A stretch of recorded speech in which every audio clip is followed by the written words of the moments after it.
নমস্কার, আপনারা দেখছেন WBSLST জিওগ্রাফি। আমি নিয়ে এসেছি 10,000 MCQ এর মেগা সিরিজ। আমরা লাস্ট 4টে ক্লাসে অ্যাটমসফিয়ার থেকে 100টি MCQ প্র্যাকটিস করে ফেলেছি। আজকে নেক্সট টপিক থেকে আমরা MCQ স্টার্ট করব। কোন টপিক থেকে স্টার্ট করব? আমরা গ্লোবাল ওয়ার্মিং থেকে MCQ প্র্যাকটিস করব। তো চলুন আজকের প্রথম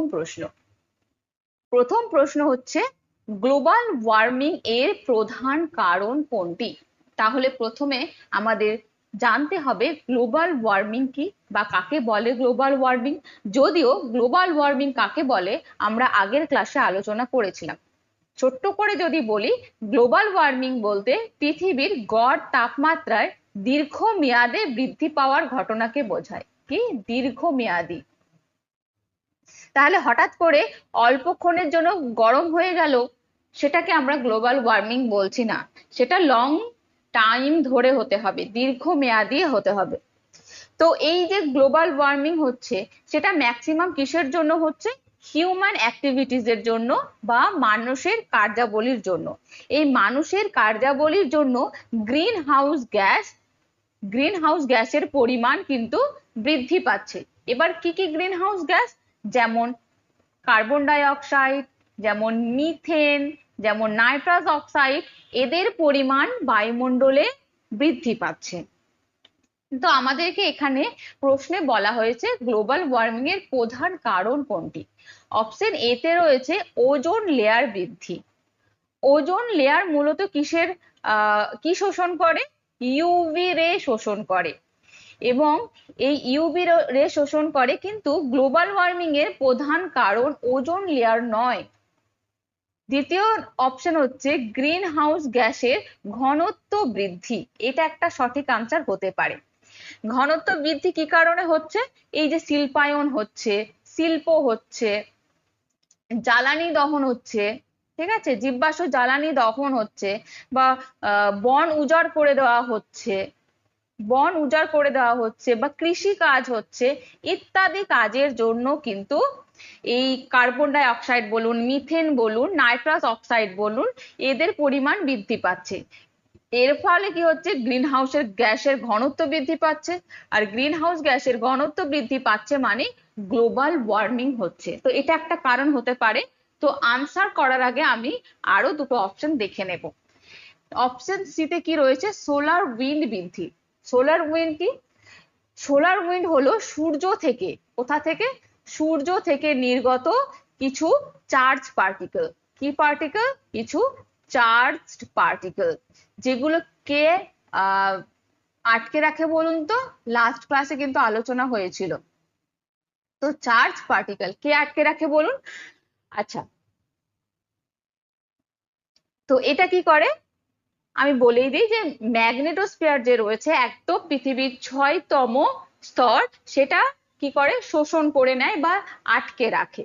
কিন্তু গ্লোবাল ওয়ার্মিং বৃদ্ধির ক্ষেত্রে সোলার উইন্ডের কোনো ভূমিকা নেই। নেক্সট হচ্ছে আর্থ রোটেশন পরিবর্তন। পৃথিবীর আর্থ রোটেশন মানে পৃথিবীর ঘূর্ণনের পরিবর্তনে দিন রাত্রিকে প্রভাবিত করে। দিন বড় রাত ছোট, রাত বড় দিন ছোট, বা দিন রাত্রি সমান সমান হতে পারে, কিন্তু গ্লোবাল ওয়ার্মিং এর জন্য দায়ী নয়। তাহলে সঠিক আনসার কোনটা হবে? সঠিক আনসার হবে অপশন বি। বোঝা গেল?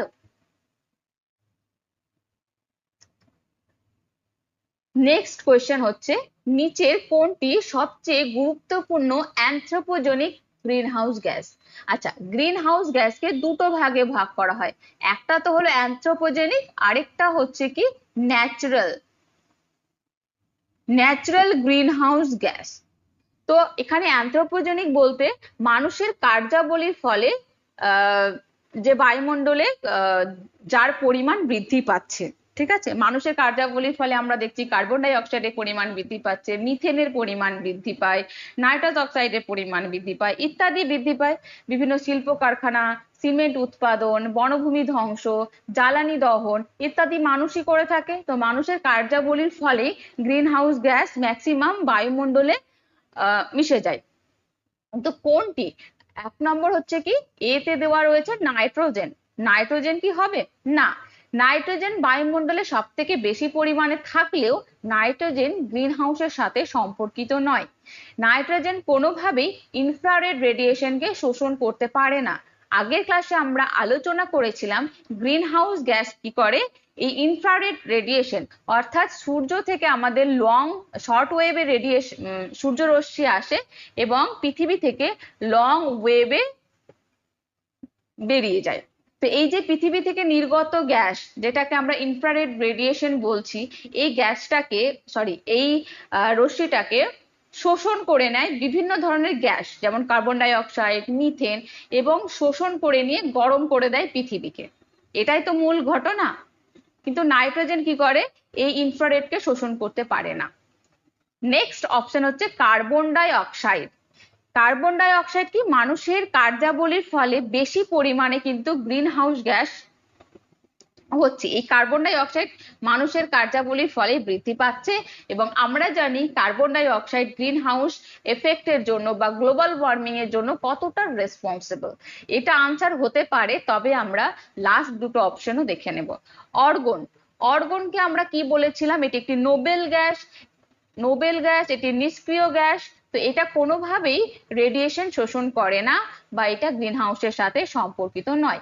হিলিয়াম, হিলিয়াম হচ্ছে সব থেকে হালকা একটি গ্যাস, এটা অনেক ওপরে থাকে এবং এটি গ্রিন হাউস গ্যাসকে গ্রিন হাউস গ্যাস নয় এবং এটি কোনোভাবে গ্লোবাল ওয়ার্মিং এর সাথে যুক্ত নয়। তাহলে সঠিক আনসার সবসময় হবে কি carbon die oxide.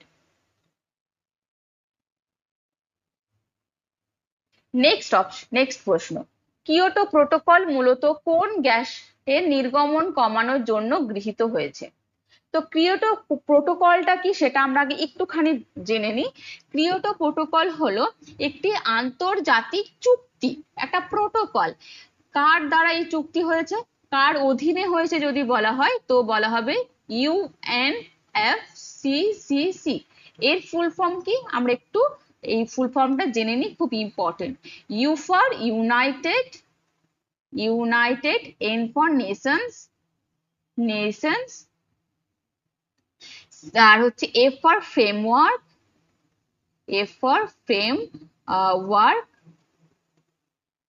C for কি কনভেনশন অন, আরেকটা সি ফর হচ্ছে ক্লাইমেট, আরেকটা সি ফর হচ্ছে চেঞ্জ। তাহলে হচ্ছে এখানে ইউএনএফসিসির full form United Nations Framework Convention on climate Change. তার মানে এর আন্ডারে কিয়োটো প্রোটোকল হয়। কত সালে হয়? 1997 সালে হয়। কোথায় হয়? কিয়োটোটা একটা শহরের নাম। কোথাকার শহরের নাম? জাপানের। তাহলে এটা জাপানে হয়। জাপানের কিয়োটো শহরের এই আন্তর্জাতিক চুক্তিটি হয়েছিল, সেই জন্যই কিন্তু সেই শহরের নামানুসারে কিয়োটো প্রোটোকল রাখা হয়েছিল। কত সালে হয়েছিল? 1997 সালে। এটি 97 সালে গৃহীত হলেও কার্যকরী হয় 2005 সাল থেকে। তো এই দুটো সালে কিন্তু খুব ইম্পর্টেন্ট। আর এই কিয়োটো প্রোটোকলে কি বলা হয়েছিল, ছ ধরনের গ্যাসকে কমানোর কথা বলা হয়েছিল বা নির্গমন, এই যে 6 ধরনের গ্যাস বায়ুমণ্ডলে এত রয়েছে সেটাকে কমানোর লক্ষ্যেই কিন্তু কিয়োটো প্রোটোকলটা আনা হয়েছিল। কি কি গ্যাস সেই 6টা আমরা একটু শর্টে লিখে নিই। একটি হচ্ছে CO2, carbon die oxide, methane, nitrous oxide, হ্যাঁ, হাইড্রোফ্লোরোকার্বন HFCS, হাইড্রোফ্লোরোকার্বন, আর কি, আর হচ্ছে পারফ্লুরোকার্বনস, আর হচ্ছে সালফার হেক্সাফ্লোরাইড। এই 6টি গ্যাসকে কমানোর জন্যই কিয়োটো প্রোটোকল হয়েছিল। তাহলে কিয়োটো প্রোটোকল মূলত কোন গ্যাসকে কমানোর জন্য বলা হয়েছে? এই প্রত্যেকটা গ্যাসই কিন্তু না নাইট্রোজেন একটা সিঙ্গেল গ্যাস, না অক্সিজেন, না ওজোন হবে গ্রিন হাউস গ্যাস। তাহলে এই প্রত্যেকটা অর্থাৎ 6টি গ্যাসই কি green house gas. Kyoto protocol green house গ্যাসকে কমানোর জন্যই করা হয়েছিল। আচ্ছা, ওজোনকে কমানোর জন্য কিন্তু আরেকটি প্রোটোকল করা হয়েছিল। কি প্রোটোকল বলুন তো? 1987 সালে সেই প্রোটোকলটি হয়েছিল। কোন প্রোটোকল আপনারা জানাবেন। নেক্সট প্রশ্ন কি তাহলে, নিচের কোনটির গ্লোবাল ওয়ার্মিং পোটেনশিয়াল সর্বাধিক? গ্লোবাল ওয়ার্মিং পোটেনশিয়ালকে শর্টে GWP বলা হয়। তাহলে প্রশ্নের উত্তর করার আগে গ্লোবাল ওয়ার্মিং পোটেনশিয়াল অর্থাৎ GWP কি সেটা জানতে হবে। তো GWP হলো একটি ইন্ডেক্স। এই ইন্ডেক্সের মাধ্যমে কি করা হয়? এই ইন্ডেক্সের মাধ্যমে দেখানো হয় যে কোনো গ্রিন হাউস গ্যাস নির্দিষ্ট সময়ে অর্থাৎ আমরা 100 বছরে CO2 তুলনায় কত গুণ 100 বছরে CO2 অর্থাৎ কার্বন ডাই অক্সাইডের তুলনায় কত গুণ বেশি তাপ ধরে রাখতে সক্ষম। ঠিক আছে, অর্থাৎ আমরা এটা বলতে পারি যে গ্লোবাল ওয়ার্মিং পোটেনশিয়ালে কার্বন ডাই অক্সাইডকে 1 ধরে নেওয়া হয় এবং এই কার্বন ডাই অক্সাইডের পরিপ্রেক্ষিতে অন্যান্য যে গ্রিন হাউস গ্যাসগুলি রয়েছে সেগুলো কত গুণ বেশি বা কম তাপ ধরে রাখতে পারে। তাহলে CO2 কে আমরা কি ধরছি? 1 ধরছি। তাহলে GWP এর সর্বাধিক CO2 কখনোই হবে না। নেক্সট হচ্ছে মিথেন। মিথেন কি? মিথেন হচ্ছে CO2 তুলনায় অনেক বেশি কার্যকর গ্রিন হাউস গ্যাস। এই মিথেনের GWP হচ্ছে 28 বা 30 গুণ বেশি। তাহলে CO2 থেকে কত গুণ বেশি? 28 থেকে 30 গুণ বেশি গরম করার ক্ষমতা রয়েছে।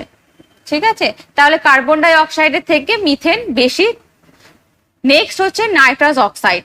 নাইট্রাস অক্সাইডের মিথেনের থেকে বেশি গরম করার ক্ষমতা বা তাপ ক্ষমতা রয়েছে, GWP রয়েছে। কত রয়েছে নাইট্রাস অক্সাইডে? নাইট্রাস অক্সাইডে GWP প্রায় 273 গুণ, অর্থাৎ কার্বন ডাই অক্সাইডের থেকে 273 গুণ বেশি তাপ ধরে রাখতে পারে। ঠিক আছে, নেক্সট হচ্ছে SF6 অর্থাৎ কি? Sulphur hexafluoride. সালফার হেক্সাফ্লোরাইড হচ্ছে সর্বাধিক বা সবচেয়ে শক্তিশালী।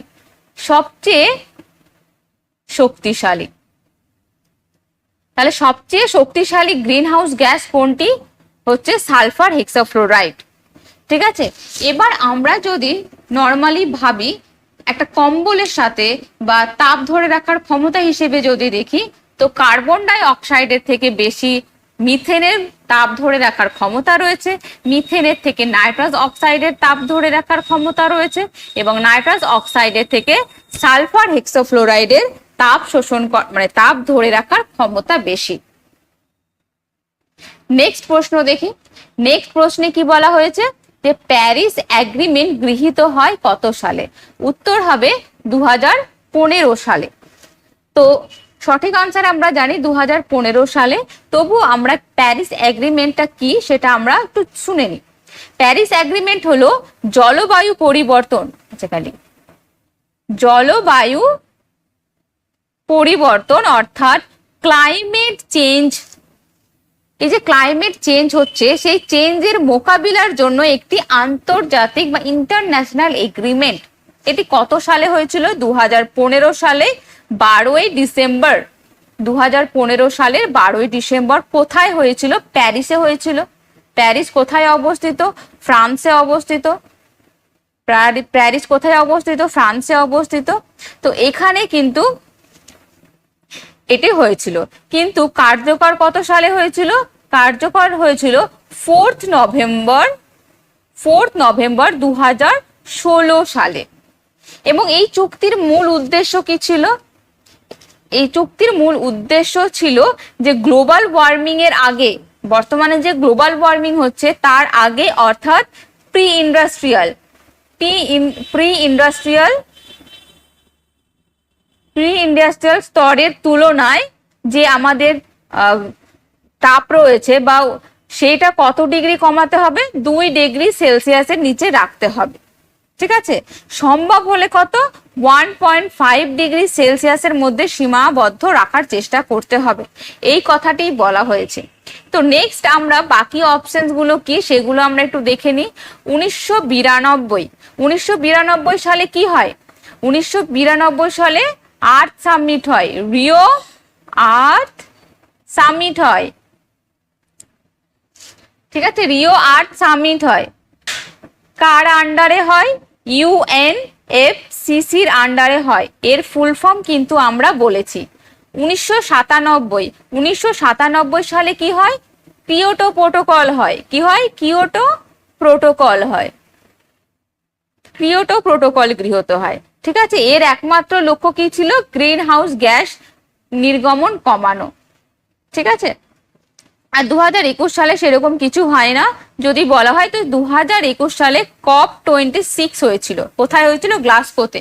যাই হোক, এই হলো 105 নম্বর প্রশ্নের আনসার, অর্থাৎ প্যারিস এগ্রিমেন্ট হয়েছিল 2015 সালে। নেক্সট প্রশ্ন কি? গ্লোবাল ওয়ার্মিং এর ফলে সবচেয়ে বেশি ক্ষতিগ্রস্ত কি হবে? গ্লোবাল ওয়ার্মিং এর ফলে সব থেকে বেশি ক্ষতিগ্রস্ত কি হবে? 1 নম্বর হচ্ছে ট্রপিক্যাল রেন ফরেস্ট।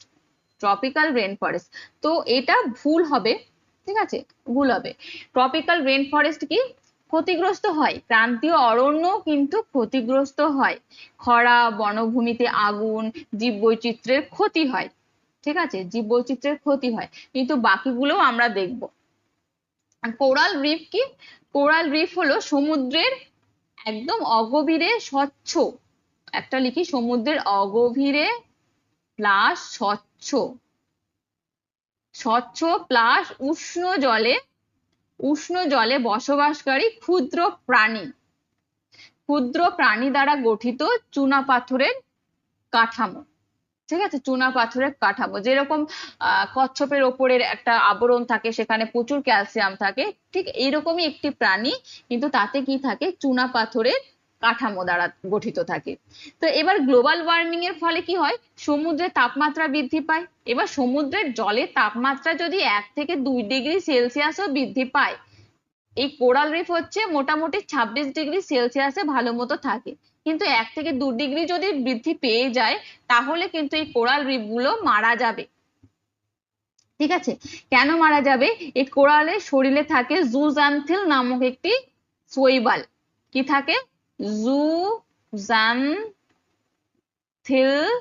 নামক একটি শৈবাল, যেটা বেরিয়ে যায়, এবং এটা যখন বেরিয়ে যায় তখন কোরালটা সাদা বর্ণের হয়ে যায়, ফ্যাকাশে সাদা বর্ণের হয়ে যায়, যাকে বলা হয় কোরাল ব্লিচিং। কোরাল ব্লিচিং, যাকে বলা হয় কোরাল ব্লিচিং, ঠিক আছে। এবং এই কোরাল ব্লিচিং যদি দীর্ঘদিন ধরে হয়, অর্থাৎ যদি দীর্ঘদিন এই অবস্থা থাকে, টেম্পারেচার বেড়ে যায়, তাহলে কোরাল গুলো সব মারা যাবে, তাই তো। তো সব থেকে বেশি ঝুঁকিপূর্ণ রয়েছে কোরাল রিফ। ডেজার্টও হবে না। ডেজার্ট কেন হবে না? গ্লোবাল ওয়ার্মিং এর ফলে মরুভূমির বিস্তার বাড়তে পারে, ডেজার্টিফিকেশন হতে পারে, কিন্তু মরুভূমির পরিবেশ আগে থেকেই উষ্ণ ও শুষ্ক হওয়ায় এই কোরাল রিফের মতো অতটা বেশি ক্ষতিগ্রস্ত হবে না। গ্রাসল্যান্ড কি হবে? গ্রাসল্যান্ডও কি জলবায়ু পরিবর্তন হলে, অর্থাৎ গ্লোবাল ওয়ার্মিং হলে সবগুলোই ক্ষতিগ্রস্ত হয়। ট্রপিক্যাল রেন ফরেস্টও ক্ষতিগ্রস্ত হবে, ডেজার্টও হবে, গ্রাসল্যান্ডও হবে, কিন্তু একটুখানি বৃদ্ধিতেই যেটা সব থেকে বেশি ক্ষতিগ্রস্ত হবে, কোরাল রিফ গুলো মারা যাবে, ঠিক আছে। নেক্সট প্রশ্ন, নেক্সটে কি বলা হয়েছে? আইপিসিসি এর পূর্ণরূপ অর্থাৎ ফুল ফর্ম চেয়েছে, খুব ইম্পর্টেন্ট একটা জিনিস। তো এখানে আনসার মানে আনসারটা আগে বলে দিই, আনসার হবে option B, intergovernmental panel on climate change, ঠিক আছে, intergovernmental panel on climate change. এটা সবার খুব কনফিউজ হয়ে যায় প্রশ্ন থাকলে, যদি সঠিক আনসার না জানা যায়, করা যায় না, এইটা ট্রিক্স হিসেবে কাজ করে না। তো আইপিসিসি কে কিসের ভিত্তিতে করা হয়? এটি একটি সংস্থা যেখানে কিসের ওপর কাজ করা হয়? ক্লাইমেট চেঞ্জের ওপর কাজ করা হয়, বা ক্লাইমেট চেঞ্জ নিয়ে আলোচনা করা হয়। তো এটি কত সালে কার উদ্যোগে প্রতিষ্ঠিত? যদি বলা হয় তো 1988 সালে এটি প্রতিষ্ঠিত করা হয়। কার থ্রু করা হয়? একার উদ্যোগে করা হয় না, যৌথ উদ্যোগে করা হয়। কার কার উদ্যোগে? একটা হচ্ছে ডব্লিউএমও। ডব্লিউএমও ফুল ফর্ম কি? World Meteorological organisation,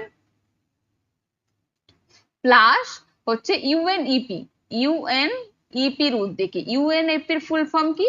United Nations Environmental Programme. ঠিক আছে, এই দুজনের উদ্যোগেই কিন্তু আইপিসিসিটা গঠিত হয় বা প্রতিষ্ঠিত হয়। তাহলে আইপিসিসি নিজে কোনো গবেষণা করে না, এটা মনে রাখতে হবে। আইপিসিসি নিজে কোনো গবেষণা করে না, কিন্তু বিশ্বের যে বিভিন্ন দেশের হাজার হাজার বিজ্ঞানীরা যে গবেষণা প্রকাশিত করে সেইগুলোকে কিন্তু বিশ্লেষণ করে রিপোর্ট দেয়।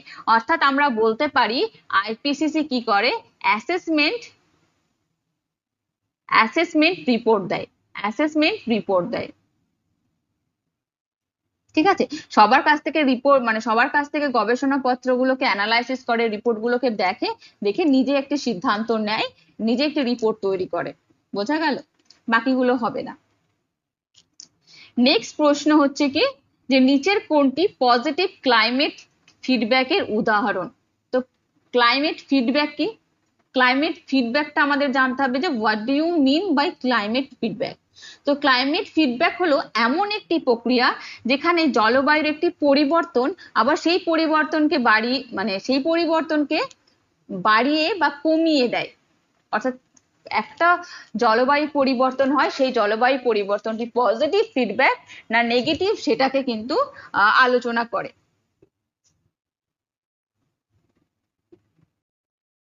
নেক্সট প্রশ্ন হচ্ছে নিচের কোনটি পজিটিভ ক্লাইমেট ফিডব্যাকের উদাহরণ? তো ক্লাইমেট ফিডব্যাক কি? ঠিক আছে, ক্লাইমেট ফিডব্যাক হচ্ছে একটি প্রক্রিয়া যেখানে জলবায়ু পরিবর্তনকে নিয়ে আলোচনা করা হয়। তো সেই জলবায়ু পরিবর্তনকে আবার দুটো ভাগে ভাগ করা হয়, যে জলবায়ু পরিবর্তনটা পজিটিভলি আসছে না নেগেটিভলি। অর্থাৎ ক্লাইমেট ফিডব্যাক দু ধরনের হয়ে থাকে, একটি হচ্ছে কি পজিটিভ আর একটি হচ্ছে নেগেটিভ। তো এখানে পজিটিভ বলা হয়েছে। তো পজিটিভ ফিডব্যাক বলতে সেই ফিডব্যাকটাকে বোঝাচ্ছে যে প্রক্রিয়ায় জলবায়ুর পরিবর্তনটা আরেকটু বেশি করে বাড়িয়ে দেয়, মানে বেড়ে যায়। তো এর সব থেকে বেশি যদি একটা এক্সাম্পল হলো সেটা হচ্ছে আইস অ্যালবেডো ফিডব্যাক। তো এখানে আইস অ্যালবেডো ফিডব্যাক মানে কি হচ্ছে, যখন গ্লোবাল ওয়ার্মিং হচ্ছে তখন কি হয়, তখন যে বরফ গলে যায়। গ্লোবাল ওয়ার্মিং হচ্ছে মানে তাপমাত্রা বাড়ছে মানে কি বরফের গলন হচ্ছে। এবার আমরা জানি অ্যালবিডো সব থেকে বেশি হয়ে থাকে সাদা বরফে। এবার বরফ যদি গলে জল হয়ে যায় তাহলে অ্যালবিডোর পরিমাণ অ্যালবিডো কমে যাবে এবং এর ফলে কি হবে, পৃথিবীতে যে আরো বেশি করে সৌরশক্তি শোষণ করবে। কারণ সৌরশক্তি যে রিফ্লেক্ট হয়ে চলে যেত, ম্যাক্সিমাম যেত কোথায়? সাদা বরফে।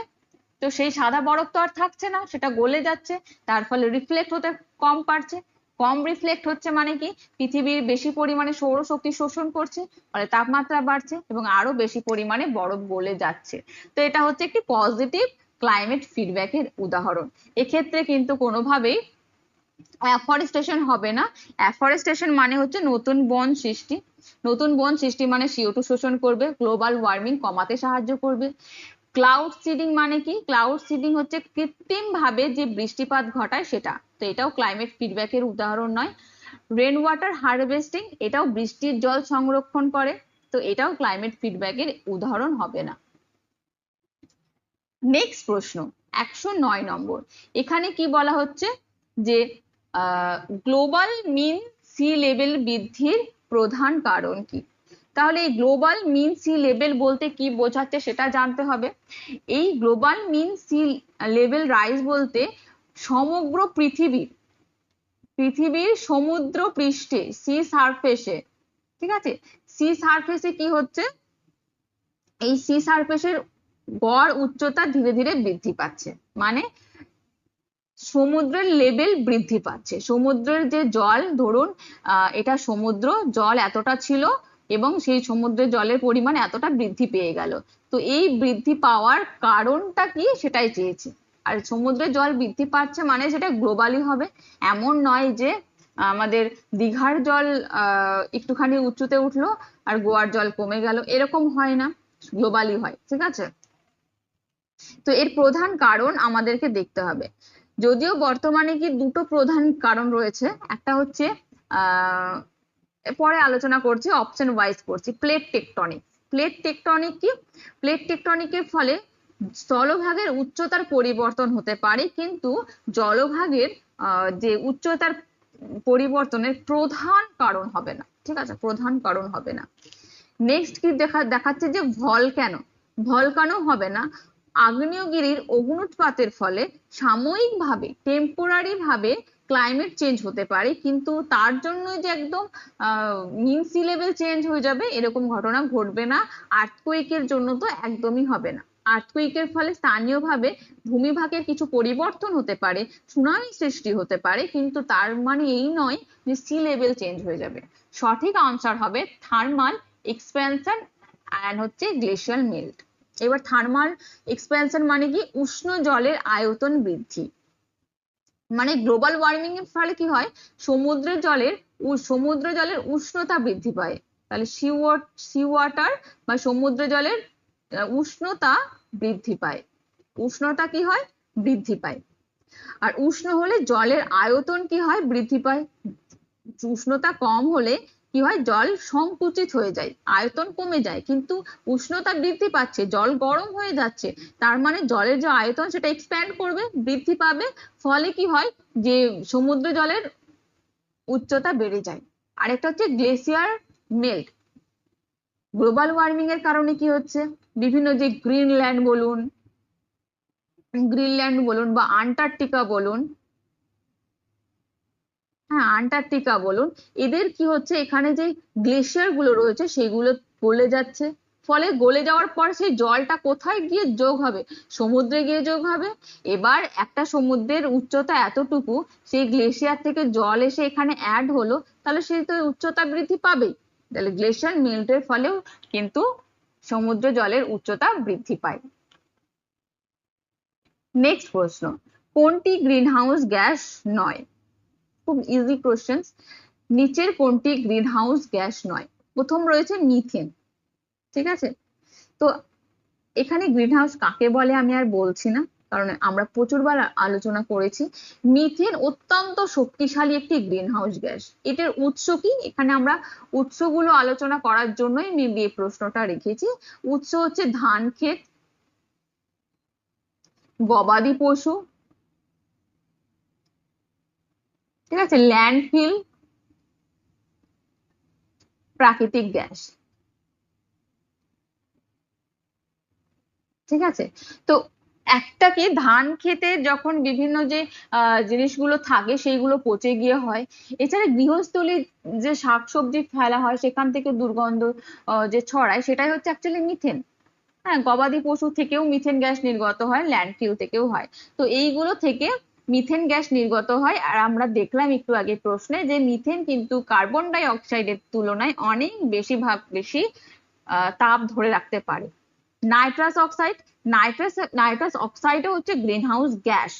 এটা কোথায় কোথায় পাওয়া যায়? রাসায়নিক সারে পাওয়া যায়, রাসায়নিক সারে পাওয়া যায়, কৃষিকাজের ক্ষেত্রে পাওয়া যায়,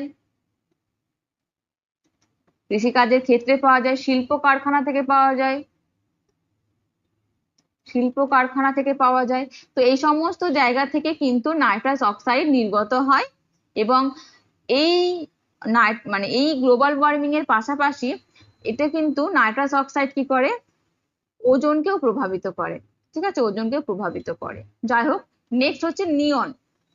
নিয়ন একটি নোবেল গ্যাস, এটি একটি নিষ্ক্রিয় গ্যাস। এটা কখনোই ভাবে ইনফ্রারেডকে শোষণ করতে পারে না। তো ইনফ্রারেডকে যে শোষণ করতে পারে না, ইনফ্রারেডকে যে শোষণ করতে পারে না সেই তো গ্রিনহাউস গ্যাস। তাহলে নিয়ন হবে সঠিক আনসার, যদিও অপশন ডি আমাদেরকে পড়ে তারপর আনসার করতে হবে। ওয়াটার ভ্যাপার, ওয়াটার ভ্যাপার হচ্ছে গ্রিনহাউস গ্যাস। এটি একটি ন্যাচারাল গ্রিনহাউস গ্যাস। ঠিক আছে, ওয়াটার ভ্যাপার হবে ন্যাচারাল গ্রিনহাউস গ্যাস। নেক্সট প্রশ্ন, নিচের কোনটি কার্বন সিঙ্ক? নিচের কোনটি কার্বন সিঙ্ক? তো কার্বন সিঙ্ক কাকে বলে সেটা আমাদের জানতে হবে। তো কার্বন সিঙ্ক হলো এমন একটি প্রাকৃতিক প্রাকৃতিক বা কৃত্রিম ব্যবস্থা, কি প্রাকৃতিক বা কৃত্রিম ব্যবস্থা যা কি করে বায়ুমণ্ডল থেকে, কোথা থেকে, বায়ুমণ্ডল থেকে, অ্যাটমসফিয়ার থেকে কার্বন ডাই অক্সাইড কি করে, কার্বন ডাই অক্সাইডকে শোষণ করে দীর্ঘ সময় ধরে সংরক্ষণ করে রাখে। অর্থাৎ কার্বন সিঙ্ক হলো বায়ুমণ্ডলে যে কার্বন ডাই অক্সাইড রয়েছে সেই কার্বন ডাই অক্সাইডকে কমিয়ে কি করবে, আলটিমেট গ্রিন মানে গ্লোবাল ওয়ার্মিং এর যে বৃদ্ধি সেটাকে কমিয়ে দেবে। কারণ কার্বন ডাই অক্সাইড কি করে, গ্লোবাল ওয়ার্মিং ঘটায়। তো কার্বন ডাই অক্সাইডের পরিমাণ যদি কোনোভাবে আমরা কমিয়ে ফেলতে পারি তাহলে কিন্তু গ্লোবাল ওয়ার্মিংও কিছুটা কমবে। তো এবার কোথায় কার্বন সিঙ্ক করা হয়, অর্থাৎ কোথায় কার্বনকে সংরক্ষণ করা হয় সেটা আমাদের জানতে হবে। অপশনে কি কি রয়েছে, ওশান। তো ওশান কিন্তু কার্বন সিঙ্ক হবে। মহাসাগরের পৃথিবীর সবচেয়ে বড় natural carbon sink, natural carbon sink সব থেকে বড়। এখানে কিন্তু দুই ভাবে কার্বন ডাই অক্সাইডকে শোষণ করা হয়। একটা তো সমুদ্রের জলে কার্বন ডাই অক্সাইডকে দ্রবীভূত করে দেওয়া হয়, হ্যাঁ, আর একটা কি করা হয়, যে সমুদ্রে যে উদ্ভিদ আছে, উদ্ভিদে কি রয়েছে, ফাইটোপ্ল্যাঙ্কটন, ফাইটোপ্ল্যাঙ্কটন রয়েছে, সেই ফাইটোপ্ল্যাঙ্কটনের যে সালোক সংশ্লেষের মাধ্যমে CO2 শোষণ করে। তাহলে সমুদ্র জলে ফাইটোপ্ল্যাঙ্কটন থাকবে, তাদের তো CO2 প্রয়োজন হয় খাদ্য তৈরি করার জন্য, তো তাদের কাজে ব্যবহার করা হয়। তো এইটা হচ্ছে ওশান একটা আনসার হতে পারে। নেক্সট দেখবো ফরেস্ট। ফরেস্টও কিন্তু ফরেস্ট আছে মানে কি, সেখানে প্রচুর গাছপালা রয়েছে, আর গাছপালা রয়েছে মানে কি সালোক সংশ্লেষের মাধ্যমে CO2 কে শোষণ করবে, CO2 কে শোষণ করবে। তো এই জায়গাতে ফরেস্টও কিন্তু আমরা দেখতে পাচ্ছি হতে পারে। মাটি, নেক্সট অপশন হচ্ছে মাটি। মাটিতেও কিন্তু প্রচুর পরিমাণে অর্গানিক কার্বনকে শোষণ করতে পারে। তাহলে মাটিতেও প্রচুর পরিমাণে অর্গানিক কার্বন জমা করতে পারে, তাই সয়েলও হবে। অর্থাৎ বলতে পারি ওপরে তিনটেই হবে, মানে উপরে সবকটি আনসার হবে। বোঝা গেছে?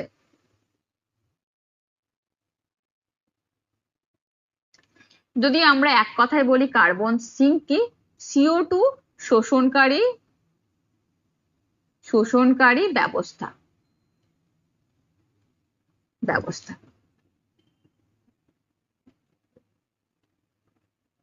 নেক্সট প্রশ্ন, গ্লোবাল ওয়ার্মিং এর ফলে আর্কটিক অঞ্চলে সবচেয়ে গুরুত্বপূর্ণ পরিবর্তন কি হয়? আর্কটিক অঞ্চল কোথায় অবস্থিত? এটা পৃথিবী, এটা নিরক্ষীয় অঞ্চল, এটা দুই মেরু, দুই মেরুতে তো আর্কটিক নেই। আর্কটিক কোথায় রয়েছে? উত্তর মেরুতে রয়েছে আর্কটিক। ঠিক আছে, তো কি হচ্ছে যে গ্লোবাল ওয়ার্মিং এর প্রভাবের ফলে কি হচ্ছে, পৃথিবীর পুরো অঞ্চলের তুলনায় সব থেকে বেশি দ্রুত উষ্ণ হচ্ছে এই আর্কটিক অঞ্চল। তো এই আর্কটিক অঞ্চলের দ্রুত উষ্ণ হওয়ার ঘটনাকে কি বলা হয়? আর্কটিক, আমি এখানে লিখি আর্কটিক অ্যাম্প্লিফিকেশন। আর্কটিক অ্যাম্প্লিফিকেশন, ঠিক আছে, আর্কটিক অ্যাম্প্লিফিকেশন। এর ফলে কি হচ্ছে, আর্কটিকের যে সমুদ্র রয়েছে সেখানকার সি আইস বা সমুদ্রের যে বরফ রয়েছে, কারণ এটি মেরু অঞ্চলে রয়েছে, এখানে যে সমুদ্র থাকবে সেখানে বরফ থাকে, জলগুলো জমে বরফে পরিণত হয়। তো উষ্ণতা বৃদ্ধি পেলে কি হয়, সেই বরফগুলো গলে যায়। ঠিক আছে, বরফগুলো গলে যায়। তো এখানে আমরা গ্লোবাল ওয়ার্মিং এর ফলে আর্কটিক অঞ্চলে সবচেয়ে গুরুত্বপূর্ণ যে পরিবর্তন সেটা আমরা দেখবো, যে প্রথমে রয়েছে গ্লেশিয়াল এক্সপ্যানশন। কখনোই হবে না, হিমবাহ কখনোই বেড়ে যায় না, বরং এটি গলে যায়, তো এটা কখনোই হবে না। সি আইস ডিক্লাইন, তো এটা হতে পারে কারণ সি আইসের পরিমাণ কমে যাচ্ছে, বরফ গলে যাচ্ছে। ঠিক আছে, এই যে গ্লোবাল ওয়ার্মিং এর ফলে আমরা একটু আগেই পড়লাম সমুদ্রের যে বরফ রয়েছে সেটা কিন্তু গলে যাচ্ছে, তো এটা একটা আনসার হতে পারে। রেনফল বন্ধ হবে না, গ্লোবাল ওয়ার্মিং এর ফলে বৃষ্টিপাতের পরিবর্তন মানে ধরন পরিবর্তন হতে পারে, কিন্তু মানে আর্কটিক অঞ্চলে যে একবারে বৃষ্টিপাত বন্ধ হয়ে যাবে এমন কিছু ঘটনা ঘটবে না। প্রেসার ইনক্রিজ, এটাও ভুল। বায়ুচাপ বিভিন্ন আবহাওয়াগত কারণে হয়ে থাকে, ঠিক আছে, বায়ুচাপ বিভিন্ন আবহাওয়াগত কারণে হয়ে থাকে, গ্লোবাল ওয়ার্মিং এর সাথে এর কোনো সম্পর্ক নেই। তো এখানে আনসার হবে সি আইস ডিক্লাইন, সি আইস ডিক্লাইন। নেক্সট কোয়েশ্চেন হচ্ছে নিচের কোনটি সবচেয়ে শক্তিশালী ন্যাচারাল গ্রিনহাউস গ্যাস? ঠিক আছে, সবচেয়ে শক্তিশালী natural greenhouse gas carbon die oxide, এটা হচ্ছে ন্যাচারাল নয়, এটা অ্যানথ্রোপোজেনিক গ্রিনহাউস গ্যাস, মানুষ দ্বারা এটা পরিবেশের বেশি মুক্ত হচ্ছে। তো এটা হচ্ছে হিউম্যান অ্যাক্টিভিটির ফলে হয় বা অ্যানথ্রোপোজেনিক অ্যাক্টিভ গ্রিনহাউস গ্যাস। মিথেনও অ্যানথ্রোপোজেনিক গ্রিনহাউস গ্যাস, ওজোনও অ্যানথ্রোপোজেনিক গ্রিনহাউস গ্যাস। ঠিক আছে, তো সঠিক আনসার হবে ওয়াটার ভ্যাপার। ঠিক আছে, ওয়াটার ভ্যাপার। এই জলীয় বাষ্প হচ্ছে সব থেকে কার্যকরী natural greenhouse gas. Water vapour কি হয়, পৃথিবী থেকে যে লং ওয়েভ বা নিয়ার ইনফ্রারেড রেডিয়েশন শোষণ করে এবং পুনরায় পৃথিবীর দিকে বিকিরণ করে, ফলে কি পৃথিবীর গড় তাপমাত্রা বেড়ে যায়। কারণ ওয়াটার ভ্যাপার কি, আমরা বলছি water vapour natural greenhouse gas, কিন্তু এটা মানুষের কার্যাবলীর ফলে তো হচ্ছে না। সূর্যের তাপের ফলে জল থেকে বাষ্প হচ্ছে বা গাছের পাতা থেকে বাষ্প হয়ে সেটা নির্গত হচ্ছে, মানুষের কার্যাবলীর ফলে হচ্ছে না, সেই জন্য ওয়াটার ভ্যাপারকে ন্যাচারাল গ্রিনহাউস গ্যাস বলা হচ্ছে।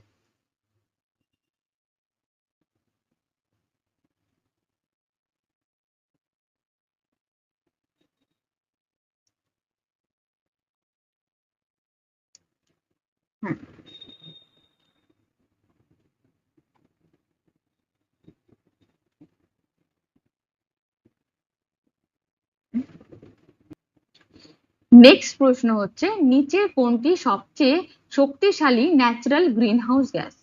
Carbon die oxide, carbon die oxide হবে না, কারণ কার্বন ডাই অক্সাইড হচ্ছে অ্যানথ্রোপোজেনিক গ্রিনহাউস গ্যাস। ঠিক আছে, মানুষের কার্যাবলীর ফলে কি হয়, কার্বন ডাই অক্সাইড বায়ুমণ্ডলে বৃদ্ধি পায়। Water vapour, yes, water vapour হবে ন্যাচারাল গ্রিনহাউস গ্যাস। কেন water vapour natural greenhouse gas হবে?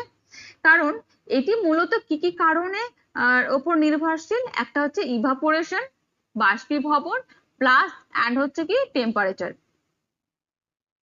টেম্পারেচার, আচ্ছা, ইভাপোরেশন আর টেম্পারেচার। তো এই ইভাপোরেশন টেম্পারেচার মানুষের কার্যাবলীর উপর নির্ভর করে না, সূর্য রশ্মি এবং জলের উপর নির্ভর করে। তো এইটাও পুরোপুরি প্রাকৃতিকভাবে প্রাকৃতিক বৈশিষ্ট্যের উপর নির্ভরশীল বলেই এটাকে ন্যাচারাল গ্রিনহাউস গ্যাস বলা হয়। মিথেন, মিথেন হবে না, মিথেন একটি শক্তিশালী গ্রিনহাউস গ্যাস, CO2 তুলনায় বেশি তাপ শোষণ করে রাখতে পারে, কিন্তু মিথেন ন্যাচারাল গ্রিনহাউসের মানে ওয়াটার ভ্যাপারের মতো বড় ভূমিকা পালন করে না।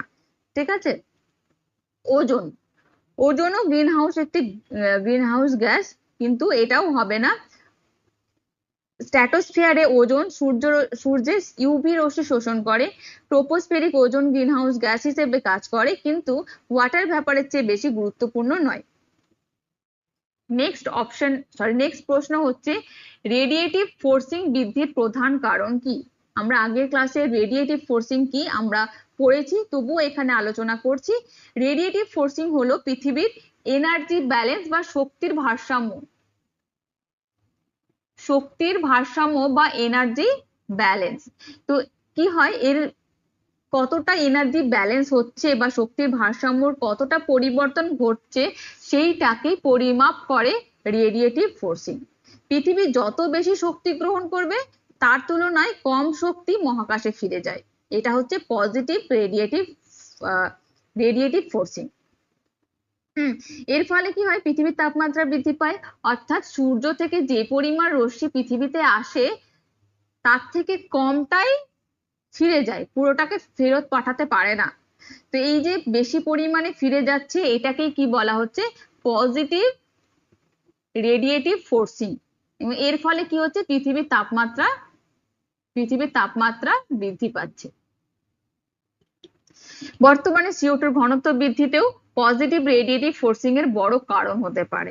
ঠিক আছে, এবার অপশনস গুলো দেখি, যে প্রথমেই কিন্তু কার্বন ডাই অক্সাইড কনসেন্ট্রেশন বৃদ্ধি বলেছে, তো এটা একটা কারণ হতে পারে, কারণ CO2 বৃদ্ধি পেলে বায়ুতে লং ওয়েভ অর্থাৎ ইনফ্রারেড শোষণ করতে পারবে বেশি, ফলে মহাকাশে কম তাপ বের হবে, পৃথিবীতে বেশি তাপ আটকে থাকবে, পৃথিবী বেশি গরম হবে অর্থাৎ গ্লোবাল ওয়ার্মিং হবে এবং রেডিয়েটিভ ফোর্সিং বৃদ্ধি পাবে। তো এটা একটা হতে পারে। স্নো কভার বৃদ্ধি, এটা হবে না, কারণ স্নো কভার হলে কি অ্যালবিডোর পরিমাণ বেশি হবে, অর্থাৎ সূর্য রশ্মির বেশিরভাগটাই কি হবে মহাকাশে ছিঁড়ে যাবে, তো স্নো কভার হবে না। সারফেস অ্যালবিডো বৃদ্ধি, এটাও হবে না, কারণ অ্যালবিডো বৃদ্ধি মানেই পৃথিবীর বেশি সৌরশক্তি প্রতিফলিত হয়ে চলে যাচ্ছে, অর্থাৎ পৃথিবী গরম হচ্ছে না। ভলকানিক ডাস্ট, এটাও ভুল। বড় বড় যে আগ্নেয়গিরি থেকে আগ্নেয়গিরির ফলে কি হয় যে বিভিন্ন বায়ুমণ্ডলে ধূলিকণা বা অ্যারোসেল যেটাকে বলছে ধূলিকণা বা সালফেট কণা এগুলো ছড়িয়ে পড়ছে। এগুলো সূর্যের আলো প্রতিফলন করে সাময়িকভাবে পৃথিবীকে ঠান্ডা করে, অর্থাৎ পৃথিবীকে ঠান্ডা করে মানে পজিটিভ রেডিয়েটিভ ফোর্সিং এ সাহায্য করছে না, এটা করছে নেগেটিভ রেডিয়েটিভ ফোর্সিং। ঠিক আছে, তাহলে আমি একটা জিনিস বলে রাখি যে যখন উষ্ণতা বৃদ্ধি হবে, গরম হবে, তখন তাকে পজিটিভ বলছে, এবং যেই কারণগুলোর জন্য পৃথিবীর তাপমাত্রা একটু কমে যাবে, ঠান্ডা হবে, সেটাকে নেগেটিভ ফোর্সিং বলছে। নেক্সট প্রশ্ন, এবং আজকের হচ্ছে লাস্ট প্রশ্ন, নিচের কোনটি ক্লাইমেট চেঞ্জ মিটিগেশনের উদাহরণ? তো ক্লাইমেট চেঞ্জ মিটিগেশন বলতে এমন সব ব্যবস্থাকে বোঝায় যার মাধ্যমে কি হয়, গ্লোবাল ওয়ার্মিং এর কারণ কমানো বা নিয়ন্ত্রণ করা হয়। তাহলে মিটিগেশন মানে কি, যে কোনো কিছুর একটা ব্যবস্থা নেওয়া। এই গ্লোবাল ওয়ার্মিং হচ্ছে তাপমাত্রা বৃদ্ধি পেয়ে যাচ্ছে পৃথিবীর, এটাকে নিয়ন্ত্রণ করা বা এটাকে কমানোর ব্যবস্থা গ্রহণ করা। ঠিক আছে, তো ক্লাইমেট চেঞ্জ অর্থাৎ পৃথিবীর যে তাপমাত্রা পরিবর্তন হচ্ছে, এটাকে কমানোর জন্য কি কি ব্যবস্থা নেওয়া যেতে পারে? প্রথম অপশনে কি রয়েছে? অ্যাফরেস্টেশন। হ্যাঁ, নতুন বন সৃষ্টি করা যেতেই পারে। গাছপালা কি করে, সালোক সংশ্লেষের মাধ্যমে CO2 কে গ্রহণ করে নেয়, অর্থাৎ শোষণ করে নেয়। তো CO2 কে শোষণ করে গাছ কি করছে, নিজের দেহে কার্বনকে সংরক্ষণ করে রাখছে। তার মানে কি, গ্রিন হাউস গ্যাস কমছে, গ্লোবাল ওয়ার্মিং কম হচ্ছে, অর্থাৎ ক্লাইমেট চেঞ্জ একটু কমানো যাচ্ছে। তো অ্যাফরেস্টেশন একটা কারণ উদাহরণ হতে পারে। সাইক্লোন শেল্টার নির্মাণ, তো এটাও ভুল হবে। সাইক্লোন শেল্টার কি করে, যে মানুষ যে ক্ষতিগ্রস্ত ঘূর্ণিঝড়ের ফলে যে সমস্ত মানুষ ক্ষতিগ্রস্ত হয়েছে, তাদেরকে সেই জায়গায় রাখার ব্যবস্থা করানো হয়, অর্থাৎ জলবায়ু পরিবর্তনের প্রভাবের সঙ্গে তাদেরকে অ্যাডাপ্টেশন করার ব্যবস্থা করা হয়। এখানে গ্রিন হাউস গ্যাস কমানোর সাথে এর কোনো সম্পর্ক নেই। সি অপশনে কি রয়েছে? Flood forecasting. ফ্লাড ফোরকাস্টিং ব্যাপারটাও কিন্তু হবে না, এখানে আগে বন্যা হবে কি হবে না সেটার পূর্বাভাস দেওয়া হয়, সতর্ক বার্তা দেওয়া হয়, কিন্তু ক্লাইমেট চেঞ্জ মিটিগেশনের উদাহরণ হতে পারে না। তারপর হচ্ছে ডট রিলিফ, এটাও ভুল, কারণ খরার সময় মানুষকে সাহায্য করার ব্যবস্থাই হলো ডট রিলিফ। ঠিক আছে, কিন্তু জলবায়ু পরিবর্তনের সাথে এর কোনো সম্পর্ক নেই, তো সঠিক আনসার হবে অ্যাফরেস্টেশন। থ্যাংক ইউ, আজকের মতো এখানে। নেক্সট আরো কিছু প্রশ্ন আমি নিয়ে আসছি নেক্সট ভিডিওতে, দেখতে থাকুন, পড়তে থাকুন।